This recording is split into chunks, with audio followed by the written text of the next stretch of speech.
मैंने तो बचपन से बस एक ही चीज़ सोचा था कि मैं डॉक्टर बनूंगी आगे चल। मुझे फिल्म में जाना, हीरोइन बननी है, यही सब सपने थे मेरे। मेरा सपना यही है कि टीचर बनना है। बस टीचर बनेंगे तो मान सम्मान मिलता है, लोग बढ़िया अच्छे से बात करते हैं। बड़े होकर हम यही करना चाहते कि अपने घर का भी खर्च चला लें, अपने चला लें और मम्मी पापा का सर ऊंचा करें। सपने तो बहुत है, लेकिन मैंने क्या करें जब सपने पूरे नहीं होता तो।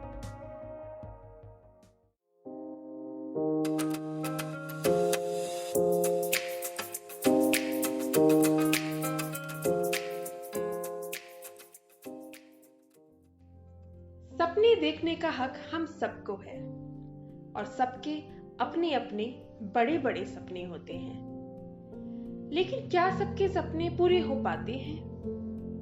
क्यों ऐसा लगता है कि सपने देखने और हासिल करने की बराबरी से अब भी हम काफी दूर हैं? हेलो दोस्तों, मेरा नाम सुहासिनी है और इस पॉडकास्ट श्रृंखला का नाम है सपनों का हक। इस पॉडकास्ट श्रृंखला में हम आपको ले चलेंगे कुछ किशोर किशोरियों के सपनों के सफर पे और जानेंगे कि उनके क्या सपने हैं और उन्हें पूरा करने में अड़चनें कहाँ आ रही हैं। क्या आपकी आर्थिक स्थिति मायने रखती है? क्या आपकी जाति या लिंग मायने रखती है? इन सब के बारे में डेटा हमें क्या बताता है? ये सब जानने के लिए हमने बुंदेलखंड के कई यंग लोगों से बातचीत की और उनका इंटरव्यू किया। इस पॉडकास्ट सीरीज के लिए हमने डेटा प्रोजेक्ट उदया से लिया है। इस प्रोजेक्ट के तहत उत्तर प्रदेश और बिहार राज्यों के युवाओं का सर्वे 2 राउंड में किया गया था। यंग लोगों के सपनों के सफर कैसे आगे बढ़ रहे हैं और क्या दिक्कतें आ रही हैं, इसका खुलासा उदया के डेटा ने किया है। दोस्तों, आज हम चलेंगे बुंदेलखंड की अंजू और नगमा के सपनों के सफर पर।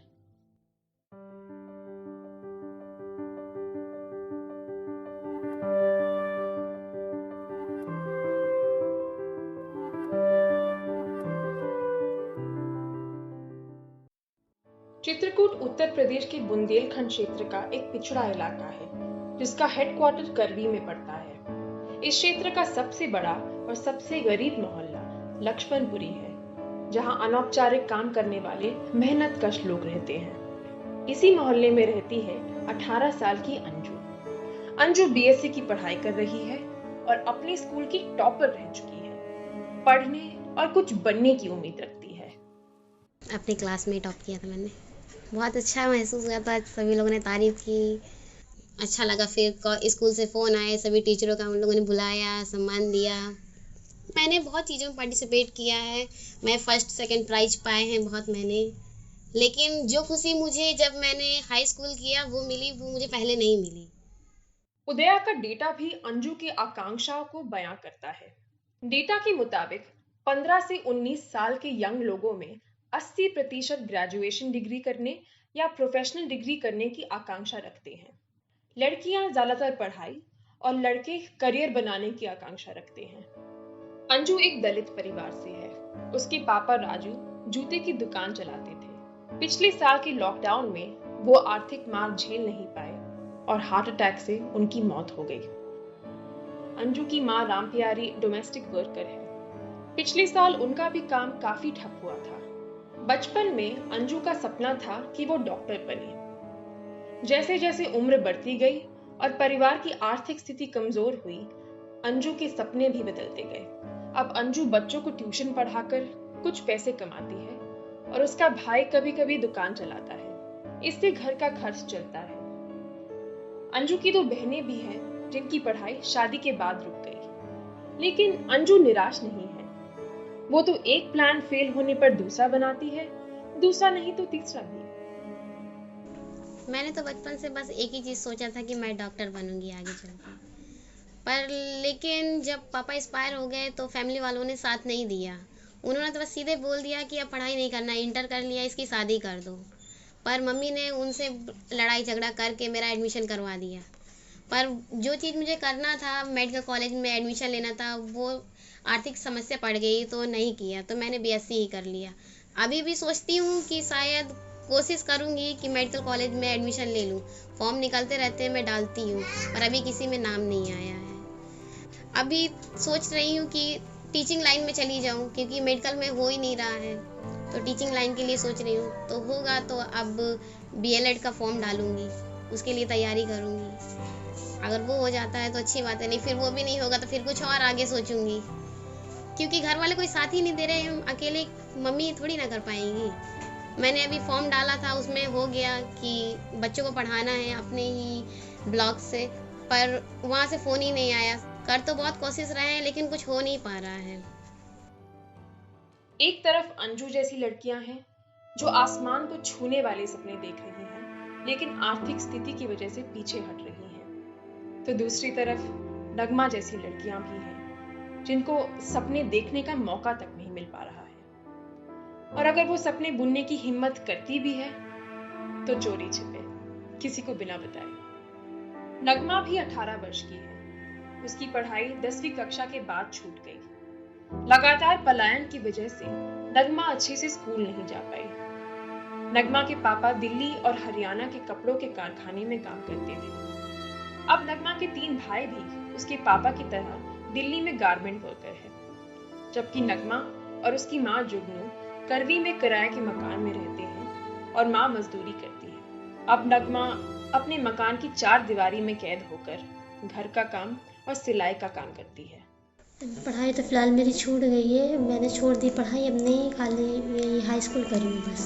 मजबूरी ये थी कि उस टाइम मम्मी मेरी काम करती थी बनागना में, और मेरी मामा की लड़की है छोटी, मुझे उसको मतलब मैं उसको पाली हूँ, उसको कोई देखभाल करने वाला नहीं, तो उसकी अम्मा छोड़ के भाग गई थी। पढ़ना ज़रूरी है, और हम मुसलमान के लिए तो उर्दू बहुत ज़रूरी है। फिर उर्दू से बहुत कुछ, उर्दू से हमें कोई नौकरी भी मिल सकती है, हम किसी को पढ़ा भी सकते हैं इन चीज़ों के लिए। और मुझे उर्दू पढ़ना अच्छा लगता है और पढ़ाना भी, इसलिए मैं और पढ़ रही हूँ। पापा ख़त्म होने के बाद भी बहुत सारी दिक्कतें आई, इसलिए पढ़ाई छोड़ दी है, क्योंकि पैसों की भी बहुत प्रॉब्लम होती है। घर का रूम भाड़ा, खाना खर्चा दुनिया को लगा रहता है, तो पढ़ाई देखेंगे कि घर का देखेंगे, बहुत काम है। मेरी मम्मी वहाँ कहाँ तक कर पाती, उस टाइम मेरे भाई नहीं करते थे। लड़कियों के लिए घर और देखभाल का काम ना करना ऑप्शन ही नहीं है। आज भी हमारे समाज में घर परिवार की जिम्मेदारी महिलाओं को जकड़ कर रखती है, जिनकी वजह से उनकी आकांक्षाएं अधूरी रह जाती हैं। सपना तो देखती है नगमा सोशल मीडिया पर वायरल होने और हीरोइन बनने का, लेकिन ये सपना परिवार के लोगों और खासकर भाइयों को बिल्कुल पसंद नहीं है। एक टाइम था जब नगमा की कलाकारिता सोशल मीडिया पर फैली हुई थी। एक प्लेटफॉर्म पर करीब 500 वीडियो एक्टिंग, डांसिंग और सिंगिंग के उसने बनाए। उसकी वीडियो पर लाइक और कमेंट आते थे तो उसे बहुत खुशी मिलती थी, लेकिन एक डर भी रहता था, कहीं भाइयों ने वीडियो देख ली तो। इसीलिए जब भाई घर पर होते हैं तो वो अपने फोन को लॉक करके छुपा देती है। मुझे फिल्म में जाना, हीरोइन बननी है, यही सब सपने थे मेरे। अभी तो फिलहाल मैं जो ऐप्स चले टिकटॉक, मौज, इनमें मैं वीडियो बनाती हूँ और वीडियो डालती हूँ। ये हो गया मुझे कम से कम 1 साल हो गया, जब से मेरे पास फ़ोन आया तब से मैं बनाने लगी। मन ही मन अपना गुनगुनाना और इधर उधर का एक्टिंग करना, यही करती रहती थी। देखते हैं वीडियो, मेरी वीडियो भी देखते हैं, लाइक करते हैं, शेयर करते हैं, पर अभी घर वालों तक नहीं पहुँची है, जिस वजह से घर वाले देखें या कुछ बोलें। सपना सपना ही मुझे लग रहा रह जाएगा। और फिर डाल दी हूँ, डर भी लगता है और हिम्मत भी बांधे हूँ कि जब होगा देखा जाएगा। क्या आप समझ सकते हैं कि एक यंग लड़की को भाइयों के डर से इतनी आजादी भी नहीं है कि वो अपना फोन अपनी मर्जी से इस्तेमाल कर सके। आज भी लड़कियों को मोबाइल फोन और इंटरनेट इस्तेमाल करने का मौका लड़कों से कम मिलता है।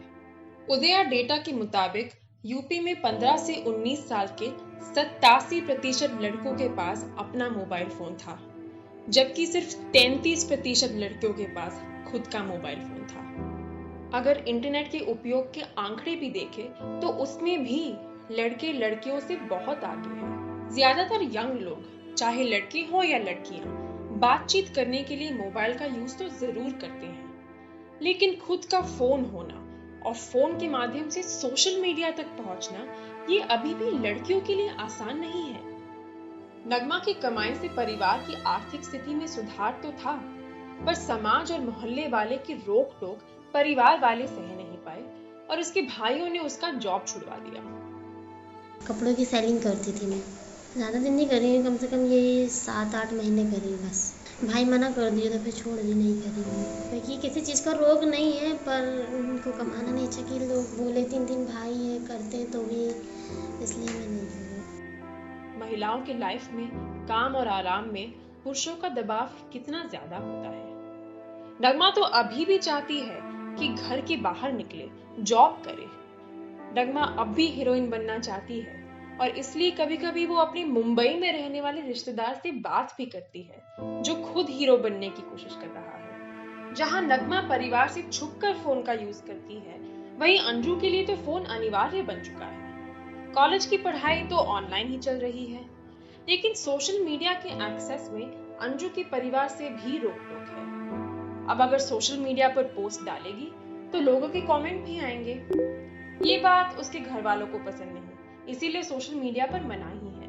प्रोजेक्ट उदया का डेटा कहता है कि सिर्फ 47% कुंवारी लड़कियां और सिर्फ 28% शादीशुदा लड़कियां अपने गांव और शहर में अकेले घर से बाहर जा सकती हैं, जबकि लगभग 98% कुंवारे लड़के अपनी मर्जी से घर से बाहर जाते हैं। समाज का रवैया तो यही है, बस यही कि दूसरे की लड़की को देखो वो अकेले कहाँ जा रही है, कैसे ताने कसने के लिए उन्हें किसी का वेट नहीं करना पड़ता। बस अभी मैं यहाँ से कॉलेज ही जाती हूँ। एक दिन तो मेरे क्या प्रैक्टिकल चल रहे थे तो मैं 4 बजे आई, तो बहुत लोगों ने बोला कि तुम सुबह 10 बजे की निकली हो यहाँ 9:30 बजे की और 4 बजे कॉलेज से छूट रही हो। तो हमने कहा पढ़ाई करने गए हैं, प्रैक्टिकल चल रहे हैं, 5 भी बज सकता है। तो बोलते ऐसा कौन सा कॉलेज है कि तुम्हारा 5 या 4 बज रहे हैं। तो हमने कहा आप कॉलेज में जाकर पता कर लीजिए। मैंने कहा मेरे घर वालों को तो प्रॉब्लम नहीं है ना कि मैं 4 बजे आ रही हूँ या 5 बजे आ रही हूँ, आप लोग को प्रॉब्लम नहीं होनी चाहिए, आप लोग अपने घर में ध्यान दीजिए। तो बहुत सी लड़कियां हैं कि नहीं कर पाती हैं अपने मन का, बहुत सी लड़कियां कर भी लेती हैं, बहुत सी नहीं कर पाती हैं। ये दबाव होता है कि घर नहीं आना, घर से भगा देते हैं, या कोई दिक्कत परेशानी होती है तो कोई घर वालों से शेयर नहीं कर पाते हैं। ये घर को लेके फिर कहाँ आने देंगे घर वाले, अगर हम अपने मन का करेंगे तो। लड़के कर सकते हैं, हम क्यों नहीं कर सकते हैं। हम लड़कियों में क्या है, पढ़ते लिखते हैं, काम करते हैं। बहुत सी लड़कियां भी जॉब करती हैं, पढ़ती लिखती हैं, अपना फैसला खुद ले सकती हैं। लड़के पर सब करते, लड़कियां नहीं कर पाती हैं। जैसे कि मैं भी हूँ, मैं भी अपनी पसंद की शादी करना चाहती हूँ, पर मेरे घर वाले नहीं कर रहे हैं। इन सब के बावजूद ये बात भी सच है कि यंग लोग प्रेरणा ढूंढते हैं, चाहे वो महान प्रेरणादायक लीडर हो या फिर अपने इलाके के लोकल हीरोज ही क्यों ना हो। अंजू के लिए ये डॉक्टर बाबा साहेब भीमराव अंबेडकर है। आज जो समाज में हमारी इज्जत है और जिस तरीके से हम जी रहे हैं वो उन्हीं की वजह से है। जब से मैंने पढ़ना स्टार्ट किया, स्कूलों में बताया गया, इसकी जयंती बनाया करते थे। देवी देवताओं को तो सभी लोग पूजते हैं, उन्होंने हमारे लिए क्या किया, कुछ नहीं किया है। आज जो संविधान बना है, जिसके हिसाब से कानून चल रहा है, वो इन्हीं की देन है। अंजू का ये भी सपना है कि समाज में सबको सपने देखने का बराबर हक मिले और उन सपनों को साकार करने के बराबर संसाधन भी। अंजू ऐसे समाज की कल्पना कर रही है जहां भेदभाव के लिए कोई जगह ही न रहे। दोस्तों, इस पॉडकास्ट एपिसोड में हमने अंजू और नगमा के सपनों के सफर की कहानी सुनी। इन दोनों की बात सुनकर ये मालूम होता है कि सपने देखना तो हर युवा चाहता है, लेकिन ये मौका सबको बराबर रूप से नहीं मिल रहा है। फिर भी यंग लोगों ने सपने देखना बंद नहीं किया है।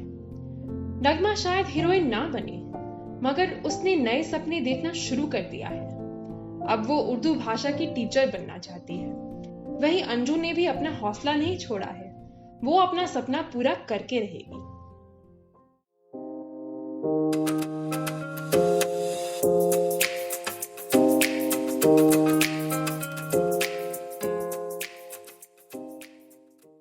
ये पॉडकास्ट श्रृंखला चित्रकूट कलेक्टिव और बहन बॉक्स की पेशकश है।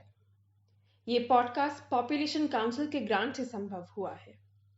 बहन बॉक्स एक डिजिटल मीडिया प्लेटफॉर्म है। इस प्लेटफॉर्म के जरिए हम भारत में औरतों की कहानियां लेकर आते हैं। आप हमें इंस्टाग्राम, फेसबुक और ट्विटर पर फॉलो कर सकते हैं।